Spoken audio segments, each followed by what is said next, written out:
jadi realitanya kan tadi nyambung juga dengan pembahasan yang awal terkait dengan masalah mazhab sebenarnya. Nah itu secara prakteknya itu posisi kita tuh harus bagaimana nih, karena ketika ketika kita mencontoh Rasulullah yang diajarkan Rasulullah, kita kan harus memberikan atau mendakwahkan atau menyampaikan kebaikan itu dengan akhlak dengan baik gitu.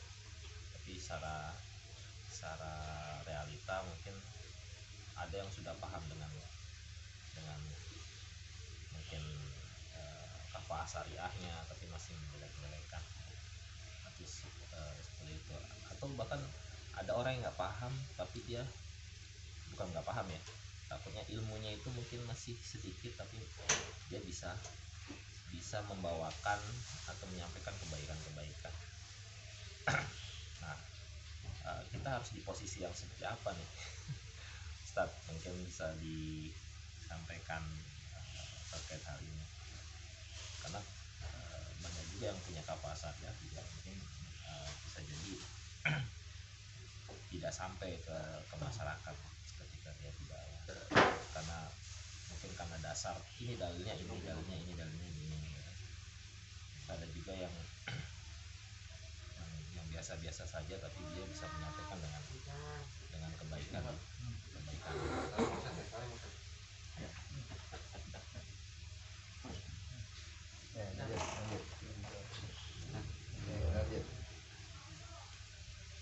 Itu sih Ustaz, mungkin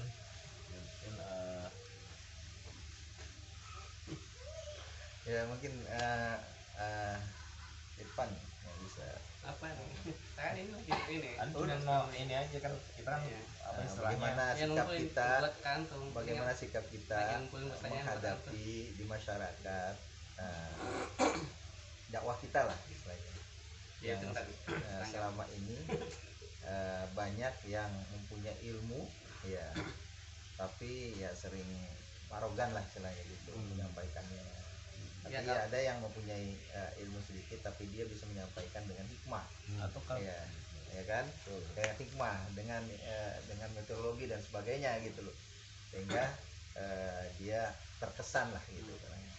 Nah mungkin tanggapan ya kalau dari pertanyaan itu sih beliau udah tahu sikapnya yang mana iya karena ketika yang satu dinilai tidak hikmah, satunya dinilai hikmah, berarti kan antum milih yang hikmah kan pasti. Ayo udah cuma kan baliknya ke pernyataan Pak Mul tadi, doktrinnya udah salah dari awal ya. Nah kalau sudah jadi masyarakat itu kadang-kadang meluruskannya, bahas ilmu di masyarakat tuh nggak mudah juga, mereka nggak mau gitu.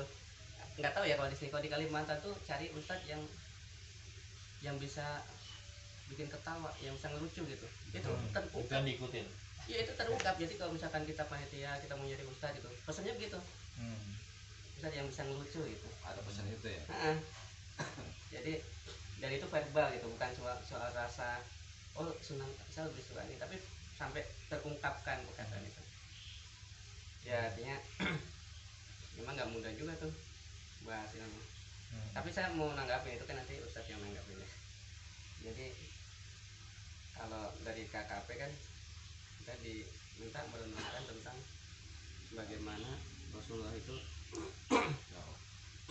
terstigma ya, itu penentang oleh para penentangnya disebutlah gila dan sebagainya.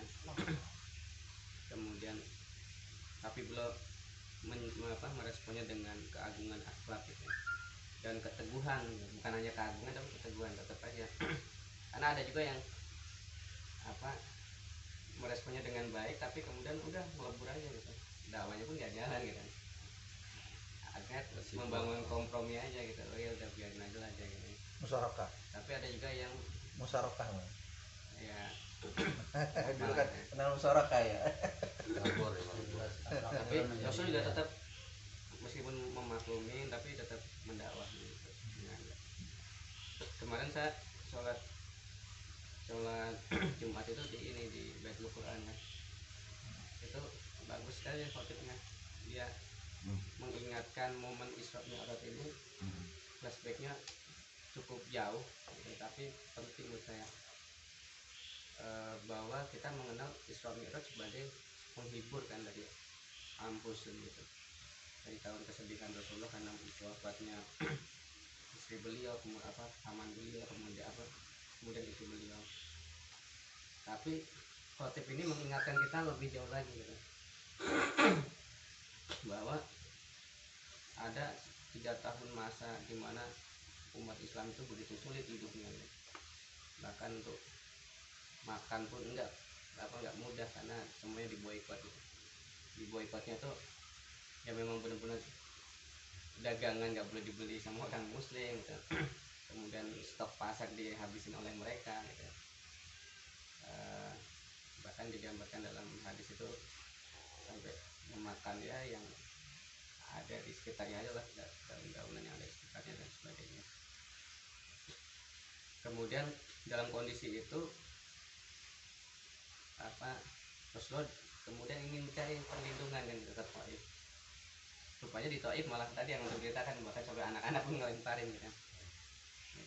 Udah kondisinya menyedihkan, menyakitkan, terus mau cari perlindungan, ketemu daerah yang malah sangat memusuhi begitu. Meskipun ya kemudian hari banyak ulama dari daerah itu, terutama yang menyebarkan Islam di daerah subkontinen ke India.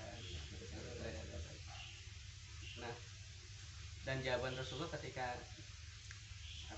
tadi Ustaz ya, antum menyebut tentang yang ditawarin membalikan gunung sebagainya. Jawaban Rasulullah, innahum qaumun la ya'lamun. Di antara argumentasi beliau kemudian tidak mengiyakan tawaran itu, mereka adalah orang-orang tidak tahu. Nah, ini suka praktekin yang ini nih. Jadi kadang-kadang yang bikin kita akhirnya bisa merespon mereka dengan santai gitu ya, itu kalau kita membangun persepsi di kita tuh, mereka tuh ya nggak tahu aja gitu. Tapi kalau sejak awal kita nggak sadar itu ya bawanya kesel aja, dikasih tahu malah diajak baik kok malah. Nah, kalau aneh kira-kira dalam implementasi KKP ini tentang keteguhan menghadapi tantangan dakwah ya, itu aneh sih menerapkannya begitu kan. Begitu agak kesel dikit atau kecewa atau menghadapi penolakan, ya udah, ya mereka nggak tahu ya, nggak paham gitu ya, berarti harus kasih tahu gitu. Tapi pelan-pelan ngasih tahu ya, nggak langsung tahu gitu. Ini sharing aja sih tentang KKP. Kalau yang tadi nanti Ustaz. Ya kalau semuanya ada yang menarik. Memang kita bukan sebagai pemberi hidayah ya, bukan memberi hidayah ya, Allah yang memberikan hidayah kan gitu ya. Kita hanya menyampaikan sebenarnya ya, apa yang kita ajarkan, kita belajar, kita sampaikan ya. Allah yang menentukan. Banyak ustadz tuh yang lihat mereka tuh memang ikhlas saja gitu ya, mengalir saja gitu ya. Orang saya bukan yang memberikan hadiah, memberikan hidayah, tapi kan Allah yang memberikan hidayah ya. Kita sampaikan apa yang disampaikan oleh Rasulullah SAW. Jadi gitu ya, jangan sampai tadi kesel nih nggak, ya Rasulullah aja bilang itu mereka belum tahu gitu ya.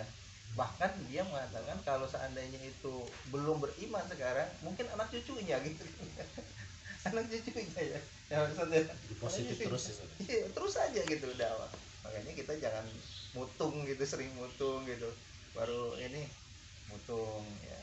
Tidaklah seperti itu. Nah itu Untungnya kan ya apa ya, merajuk ya itu ya, kesimpulannya. Jadi kita tetap berdakwah dengan dakwah ilallah, karena Allah, bukan karena manusia. kalau tadi nambahin itu inti bicara akhlak ya, kan dalam Al-Qalam itu juga di ayat 4 ya, 4 berapa tuh, wa innaka la'ala khuluqin azim kan, 4 ini kata saya itu kan jelas intinya, wa innaka la'ala khuluqin azim. Sungguhnya Rasulullah itu memang memiliki budi pekerti yang agung, yang mulia. Jadi ya kalau kita mengambil tadi kata bilang contohnya, ya kita nyontoh Rasulullah aja. Kalau dengan akhlak yang mulia ini, dakwah itu bisa kita sebarkan di masyarakat. Jadi di Taif sudah sampaikan di sini. Kalau kita kan bisa seperti itu juga ya, kalau berdakwah di masyarakat, bermuamalah itu ya mencontohkan itu akhlak yang mulia itu.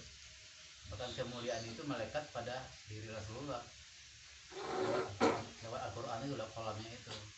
Kemarin dalam pengantarnya itu kan disampaikan sama Ustaz Budi ya biasanya, bahwa ketika kita ingin mulia ya kita harus mengikuti Rasulullah, mendekat kepada Al-Quran itu. Jadi yang contohkan Rasulullah, karena semua hal yang beririsan dengan Al-Quran, dengan Rasulullah itu adalah hal yang mulia. Dan kalau kita ingin mulia juga ya kita harus juga mencontoh bagaimana Rasulullah mendapatkan kemuliaan dengan Al-Quran itu, sehingga dakwah kita di masyarakat bisa menjadi lebih diterima. Jangan dibikin mutung kata-kata ya. Ada masalah yang kita mutung, kita berbeda sedikit, kita jadi rezeki di masyarakat. Itu yang harus kita pahami, sehingga nantinya dengan memiliki akhlak yang baik atau yang mulia itu dakwah kita bisa terima. Tambahan gitu. Itu asbabul nuzulnya itu ada nih, diriwayatkan oleh yang tadi ya, diriwayatkan oleh Abu Nuaim dalam kitab Ad-Dalail dan Al-Wahidi dengan sanad yang bersumber dari Aisyah.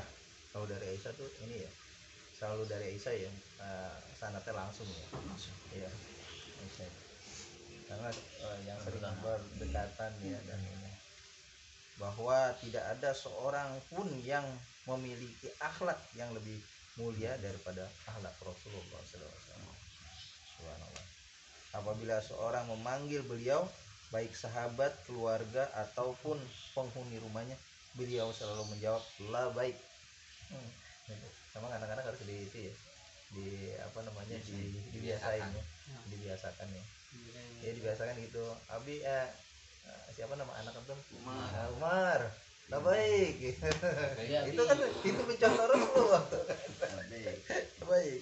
Saya memenuhi panggilanmu. Ayat ini turun sebagai penegas bahwa Rasulullah memiliki akhlak yang sangat terpuji. Tadi yang antum baca. Ya Allah semuanya pembahasan Dia merangkum. Baik ya, kita beralih ke infak.